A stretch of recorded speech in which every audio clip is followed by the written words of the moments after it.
You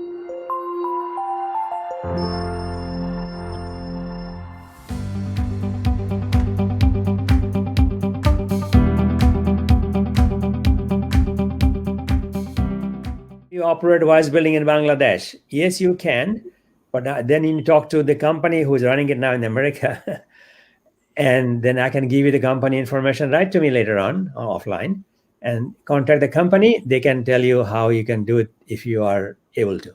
Yes.